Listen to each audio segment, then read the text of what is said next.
Good morning, members, officers, and any members of the public in the public gallery, or viewing on the live stream.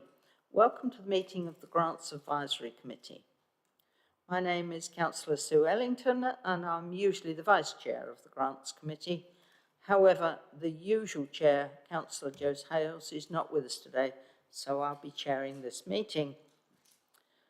Those in the chamber are reminded that the meeting is being live streamed. May I ask those who are joining us remotely to ensure that their cameras and microphones remain off unless they are addressing the committee. For those of us present in the room, please ensure your microphone is close to you and speak clearly when addressing the room.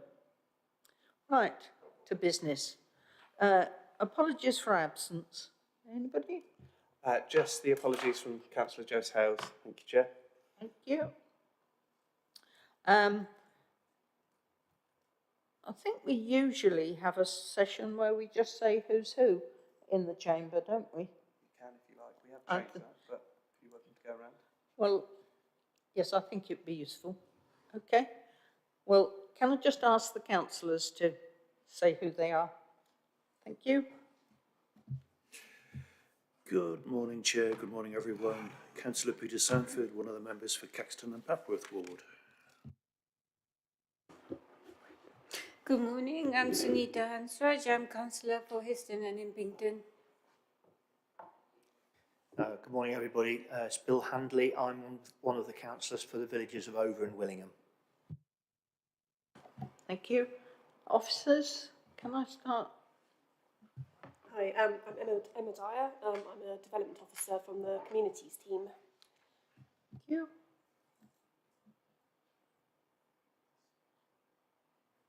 Jane Lansing, I'm project officer for the communities team. Good morning, my name is Orla Gibbons and I'm one of the project officers in the climate and environment team. Thank you. And the two officers? Morning, Lawrence Murray-Homan, Democratic Services for the Grants Advisory, and to my right I have Patrick Adams, who is looking after the tech today. Thank you, Chair. Oops. Thank you very much. Right, moving on to any members have got a declaration of interest in any of they would like to declare? Nope. Right. Minutes of the previous meeting. Everybody had a chance to read the minutes, and are they a correct record? Councillor Peter. Thank you, Chair. Just to prove I've read the minutes, 6 lines from the bottom of the first page is a typo. St Nicholas Crutch rather than church. You're welcome.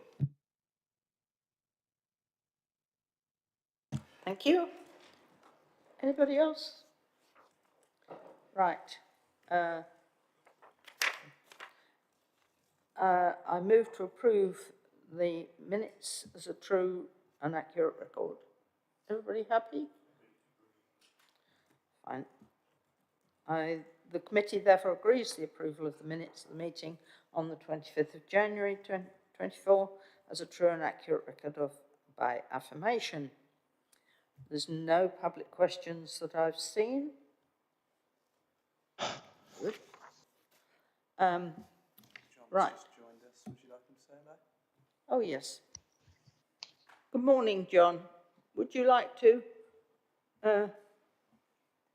say hello? Yeah, thank you, Chair. Yes, sorry I'm a bit late. I was dealing with a local issue. Yes, good morning, everyone. I'm John Williams. I'm lead member for resources. Thanks. Thanks, John. Right, moving on to the agenda, item 5, clarifications to Zero Carbon Communities Grant Guidance. And I think that's you, isn't it, Orla? Yes, thanks very much. So yeah, excitingly we're coming up to launch again our popular Zero Carbon Communities grant. So it's due to open for a 6th round of applications, hopefully in April 2024. So in preparation, we've been in the climate team reviewing the current application criteria and guidance that's available on the website. So that's the kind of manual for as people are making their applications. So just to quickly kind of recap the content of the report, it proposes that the grant themes and objectives will remain the same. So projects will once again be invited under those two themes of reducing carbon emissions or community engagement and promoting positive behaviour change. And the report does propose some clarifications to the guidance based on suggestions made by this committee and the lead cabinet member for resources last year. And we hope that these changes would help ensure we receive strong applications that perform well under the grant criteria and provide sort of clear and measurable outcomes. So the first of those changes is just some recommendations around nature projects.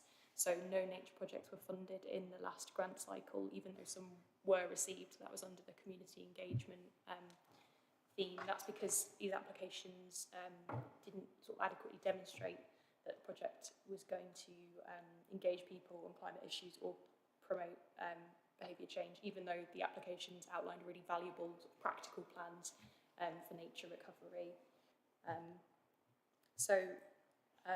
It's just recommended that we update the guidance to point these kind of pure nature projects who have just got these practical plans for nature recovery to more suitable funding sources like our community chest, biodiversity pot, or Natural Cambridgeshire's Fund for Nature, and just update that guidance to emphasise that projects should define themselves kind of principally as a community engagement project, or really clearly advertise their carbon reduction benefits if they're applying to the Zero Carbon Communities Grant Scheme.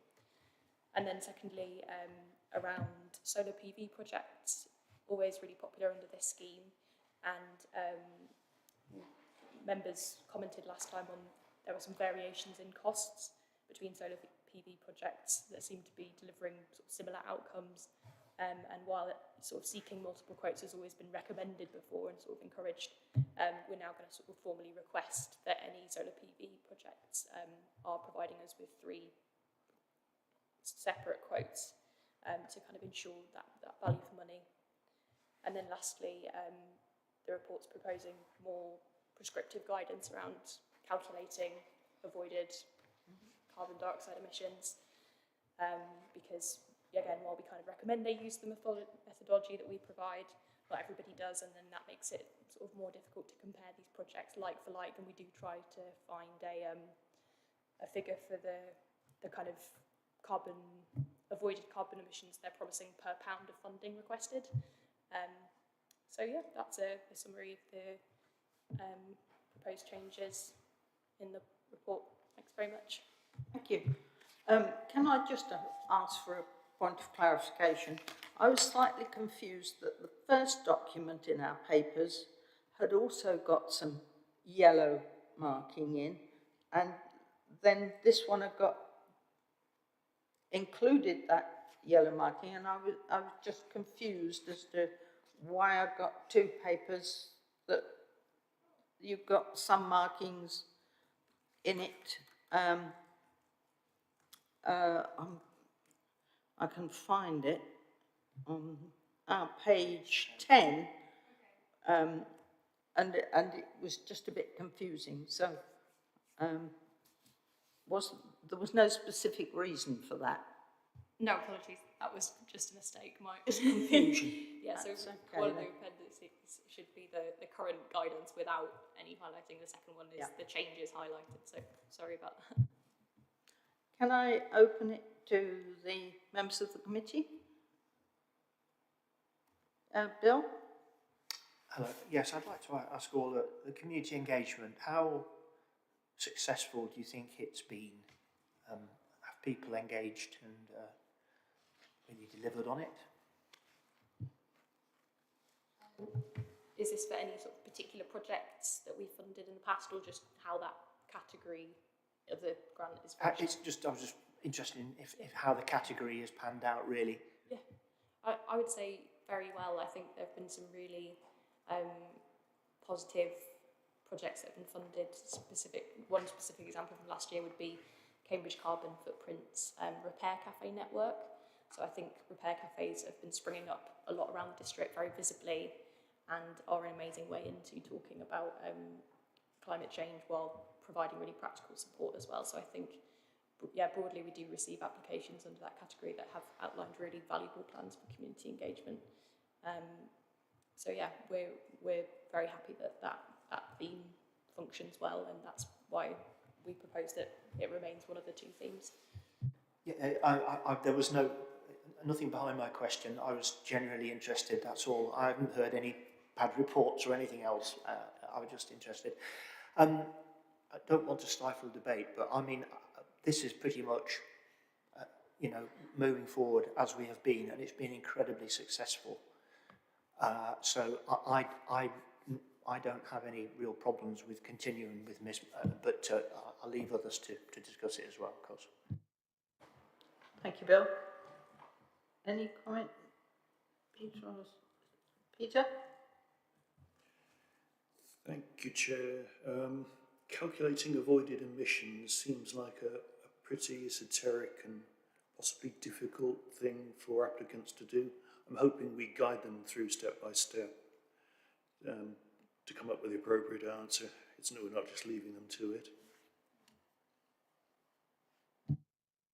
Yeah, so there is methodology to calculate these emissions and specific methodologies for solar panel projects as well. Or, so they should be able to follow that through, and often they do on the applications as well. Peter? Nothing to add. Thank you. Okay. Do I generally get the feeling then that everybody is happy with the developments that we see in this paper? And I think the calculations are really useful for many people who are not necessarily applying, but may want to know how they're progressing their own eco adventure. So this has got to go to Cabinet, so it's whether we are happy to recommend that this paper should go to Cabinet. Yeah, I'm very happy for that, Sue. Can I just add one thing that I've had plaudits about the amount of help and support people have had when submitting their applications. I think it's a little bit daunting sometimes when they look at all the hoops they've got to jump through, quite rightly, but the help that Orla and others have given has been very, very welcome. Yep, agreed. Quite happy for it to go forward to Cabinet. Thank you. Right, so we can move on. It has formally been agreed that it should go forward by affirmation. Right, go back to my agenda. Right, move on to the community chest grants then. Emma. Thank you, Chair. So we've had 4 applications this month, which includes 1 biodiversity application. They all total £8,000, and if all are funded, there will just be over £11,000 in the main community chest grant fund. Obviously, we're coming close to the end of the financial year, so just wanted to highlight that. On page 49, we have our first application, which is from First Camborne Scout Group. They were formed in 2002, and currently there are 88 members, aged between 6 and 14, plus 22 leaders. And they would like to undertake an equipment renewal project. And this will help with ensuring the safety and effectiveness of their activities. So this project will have a positive effect on the personal and social development of all sections across squirrels, beavers, cubs and scouts. Total costs are £2,344 and £2,000 has been requested from the community chest for some new camping equipment.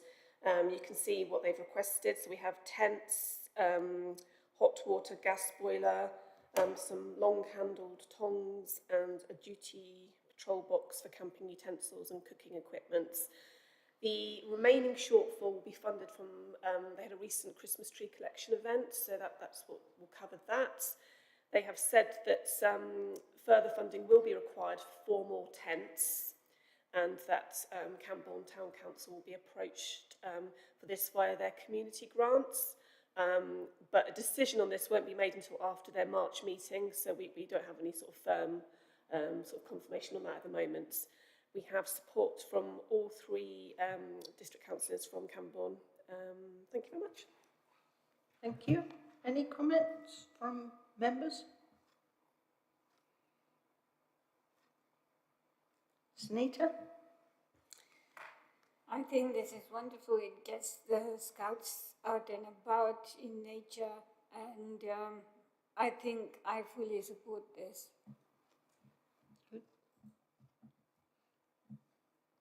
It does seem that the Cubs and Scouts have really developed over the last couple of years. If they only started in 22, they've done quite well to collect quite so many. I'm in support. Yeah, I'm in support of this. It's good to see them helping themselves. You know, they've been raising funds for themselves. I guess the fact that the town council hasn't contributed is just a procedural thing rather than anything else. But you would normally expect, you know, them to support it, wouldn't you? So my view is, yes, it's something that we can support, I think. Yeah. Everybody happy? No problems from John? No, I don't have any problems with this one. Thank you. Thank you. So we will agree that this should go forward. Thank you. The next one is CamCare. Yes, on page 50 we have CamCare UK. This is a charity that was formed in 2005 that operates in Cambridgeshire and nearby counties, and it promotes equality and diversity and racial harmony. It advances the education of the public and also promotes other charitable purposes. It also helps to support those over 60, it helps with digital inclusion, and it also tackles loneliness. It has 125 members. It also provides many activities and festivals free of charge throughout the year. For example, the Camborne Science Festival that you might be aware of. There's various cookery projects, elderly bus trips, and the Camborne Electronics and Robotics Club, CERC, which is their academic wing. CERC has provided STEM education and mentorship for over 2,000 students locally and 4,500 globally. There's no charge for children to attend this programme, and at present they cater for students in the age group from 7 to 18, and they're planning to start a new initiative with Lego designed for 6-year-olds as well. At present, the club is held in the Blue Space in Camborne, and they conduct various workshops across the Cambridgeshire region. The actual project they would like funding for is the CamSat Youth Satellite Project, which is aimed at secondary school students. And this is a simulation of a real satellite that will be launched and data will be collected. They're planning to have 30 students in each batch, with 4 batches running in a year, and the project will start on the 1st of May. Total costs for this project are £2,481.67, and £2,000 has been requested from the community chest for materials and equipment that are needed to undertake this project, and there's a whole list of various items there that you can see, including like starter kits and rocket kits and oscilloscope. The shortfall of £481.67 has already been raised. They've not applied for any grants to Camborne Town Council for this project, but in the past the Town Council has provided them with free or discounted rooms, such as the Camborne Hub or the Cricket Pavilion, to use for annual events, and they've also printed some certificates for children's activities like the Science and Art Festival. Project will be open to all students in Cambridgeshire and promoted via various channels. There's a whole list there that I won't go into all the detail for them, but you can see that it's quite extensive. Similarly, there's several green options that have been integrated into the project. All the equipment identified will be reusable, except for one of the satellite rocket kits. So it's obviously, you can see it's very detailed, and it has support from two of the Camborne councillors, Councillor Helen Leeming and Councillor Drew. Thank you. Right. Any comments? Peter? Yeah, I'm assuming this is the charity that Councillor Bhattacharya is one of the trustees of. Yes, I believe so. In which case, I think we should make that very clear. Her name is not mentioned anywhere on this application, and for myself, I'd actually like to see the governance arrangements for this charity attached to the application as an appendix. I don't have concerns that she'd misuse the funds, but we would be leaving ourselves open to that kind of accusation unless we're very transparent with this application. Yes. Yes, I understand that. I did actually query this with our Democratic Services Department, and I think, and Councillor Williams, I think he is aware as well, just so you know. Thank you. Yeah, I'm aware of that. Emma notified me of this, yeah. It's more the general public who should be aware.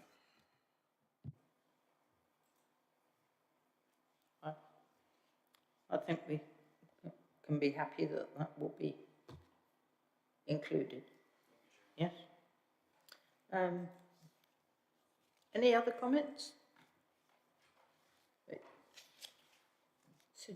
Sunitsa. I just wanted to ask, this robotics club is free from what I can see? Yeah, it is free, yes. So could the parents not make any contribution towards this satellite project? I think that, you know, obviously from those low-income families, I think they want to make it available to anybody that would like to attend. Thank you. Low income, okay, I don't know the statistics of this, but to make even a little contribution for... They may well have accept donations. I'm not aware at this point, but I could look into it, of course. They have a lot of festivals. Yeah. Could some of the money, I mean, do we know what festivals they are, and can some of the money be used for this? I'm not aware at this point, but I'm sure that they would, you know, obviously receive donations being a charity.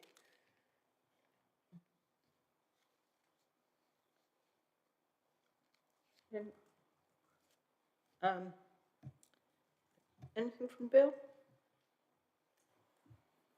No, I mean, no, the aims of this are very good as far as I can see. I think as long as Councillor Sanford's concerns are addressed, I'm very happy to run with it, yeah. I know the Electronics and Robotics Club got very high in a competition because they were having to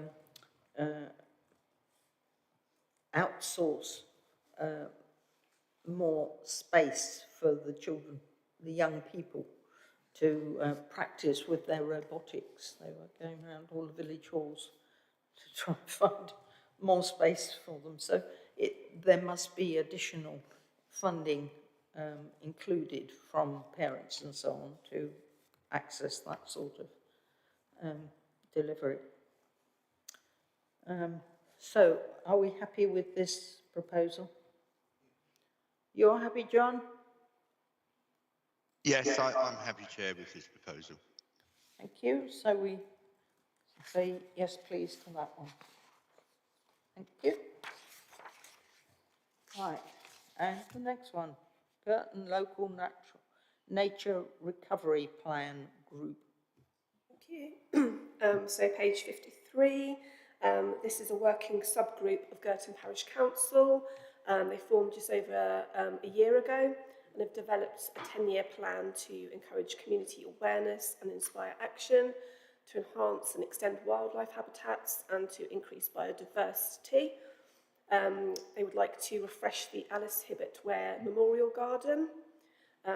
This is a 2-year project, including innovative garden techniques, wildlife habitat creation, paths and new signage, and also offer a calm space for the community to visit. They also intend to install a thatched shelter from which the bog garden can be closely observed. Total estimated costs, excluding the thatched shelter, are £11,000, and £2,000 has been requested from the community chest for plants, signs and the garden arches. You can see below the picture here that the costings are very detailed. They go into quite a lot of, they break it down quite well, I think. And just moving on further down, just mention that the parish council have already allocated or paid the following a variety of things already, just over £6,500. So this is things like the design and the production of the interpretation sign, consultancy fees, hire of a scarifier, the purchase of bat and bird boxes, and also some costs towards year 2, so that's 3,000 towards that, 3,800 towards that. Remaining costs will come from fundraising and other grants, and £980 has already been raised from a Just Giving crowdfunding page. We have support from John Cornell, who is our natural environment team leader. He said it's a very good project worthy of our support. Likewise, Eleanor Haynes, our development officer for climate environment, she thinks it presents a clear recognition of the need to conduct their project in a manner that is mindful towards the climate emergency. She's just highlighted that obviously that it'd be important to have drought-resistant plants planted so that they can obviously survive the hotter summers, and that watering perhaps is delegated to named groups or people to ensure that the plants survive during these periods of low rainfall. We also have support from councillors Richard Stobart and Corinne Garvey. Thank you.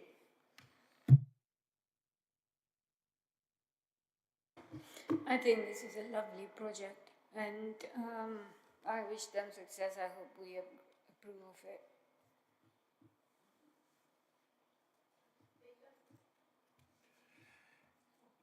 Sorry, I'm not on. That's all Peter. right. Thank you, Chair. Yeah, this is a really impressive, detailed design. It gives me a warm, fuzzy feeling. They know what they're trying to achieve, and I also think we should support the application. Yeah, so I echo Councillor Sanford's nicely itemised case here. Gone into a great deal of detail, which I actually appreciate. Yeah. It shows a lot of thought's gone into this. And I think it's to be applauded, an exemplar even. So yeah, absolutely, fully positive about this. Good. So we're happy with that one. Any problems, John? Thank you, Chair. No, I don't have any problems with this one. I think it's a very good project.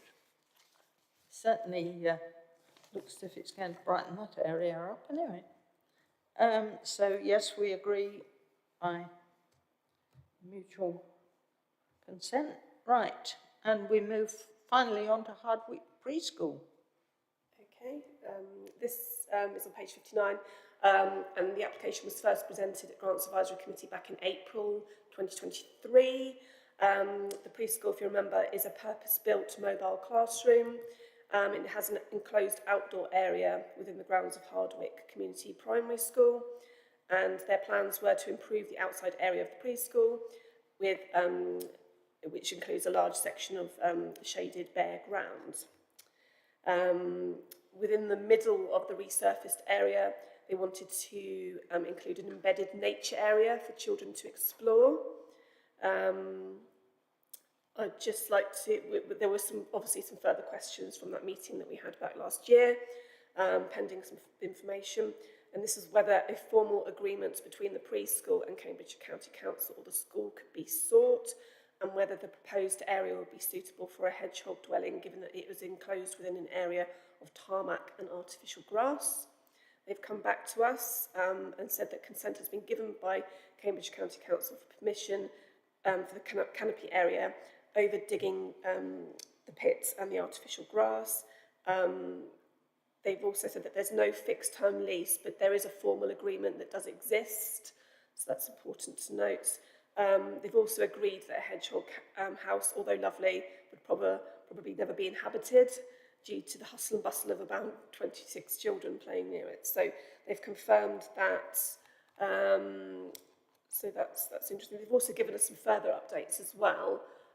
They've said that due to the government's expansion of the early years funding offer in April 2023, the preschool has an unprecedented number of children on their register, and a decision was made to complete the tarmac and the artificial grass areas. This was completed for just over £5,000 using some of the money that they had from their fundraising pot. This is normally reserved for the purchase of new and replacement toys. So obviously they've had to go into that.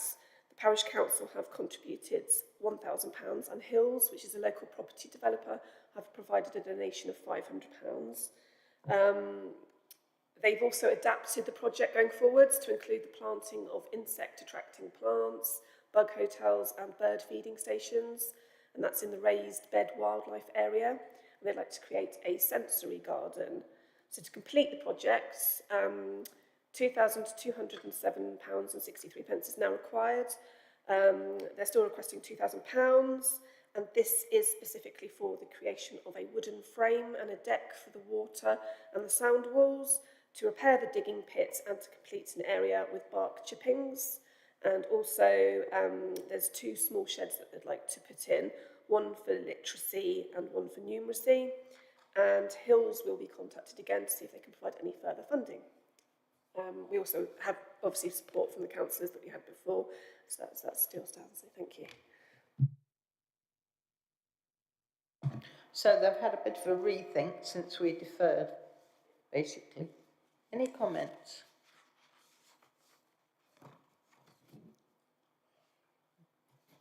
I'll be clear, it's a resubmission. Yes. And what was the committee's view? I can't remember if I was on the committee then. What was the reason that, was it deferred or refused? We just deferred it was because deferred. we felt there was some areas they hadn't really thought through. Right. I think it's a broad term, wasn't it, Emma?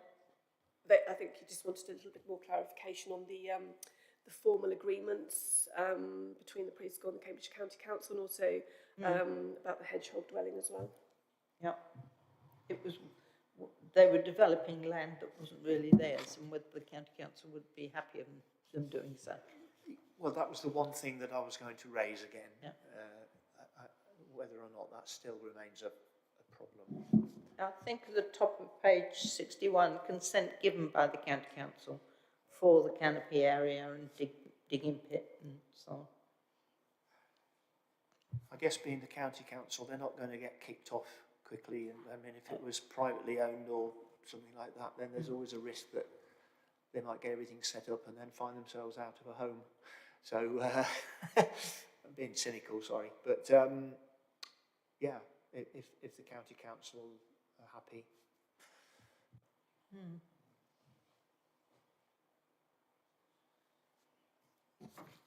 Any other comments? Are we generally happy then? Yeah, can I Yes, just say, Tom? Chair, I mean, I think on balance, I will go with this. But I think we have to bear in mind that presumably that this is a grant-maintained school, it's not an academy. But should it become an academy, and primary schools are becoming academies. They've only got to get a poor Ofsted report, and they are forced into becoming an academy. Although the county council own the land, I think we must have some assurance from the school that should they become an academy, that land will still be available for the preschool to use. The thing that worries me a little bit is the line which says the head. I think it says the head teacher is aware, which is not, to my mind, is not strong enough. I think the head teacher needs to be part of the agreement, so that going forward, if it ever was to be a situation where the school became an academy, then the academy would be obliged to to continue the leasing that land to the preschool, or allowing the preschool to operate on school premises. I think we need that assurance. I mean, the amount of money involved, £2,000, to be honest, it's not a deal breaker to me, and I think this is a very worthwhile project, and I would like to see it happen. I think, though, some sort of acknowledgement from the school, and I don't think we need to defer this. I think maybe Emma can get something from the head teacher, just to say that she supports this project, and that will do all she can to ensure that it continues should the state of the school change. But to just say that she is aware does worry me a bit. It tends to suggest that there's not much communication between the preschool and the head teacher. So Don't know what the rest of the committee think. I think that's a good way forward, that we agree it, subject to a letter on the lines of what John just said. Are we happy with that idea? John, sorry, you go ahead. Bill, you came. Oh, Peter, sorry. Yeah, I mean, to John's point, it's not really clear who the application is from. Is it the governors of the preschool? It's obviously not from the head, but yeah, I think we need just a little bit of tightening up. The proposal itself seems very worthwhile. We support it on that basis, but the various players, I think, need to make clear what they're doing and not doing. Okay. Sorry, yeah, I mean, John put my concerns were the same as John's. I think he put it far more eloquently than me, and I think if we can, I think your suggestion, Chair, of a letter of support is a good one, because I think that will allay a lot of my concerns, our concerns, I think. Yep. Okay. Happy with that? We are all happy with that. Good. So that draws us to the end of the business on the agenda, and the next meeting of the Grants Committee is on the 28th of March, and we move forward slowly. Thank you very much, everybody, for coming. We didn't quite thank you, Chair. make it. Thank you, John. And thank members. Thank you. We didn't quite make the 10:15 that we had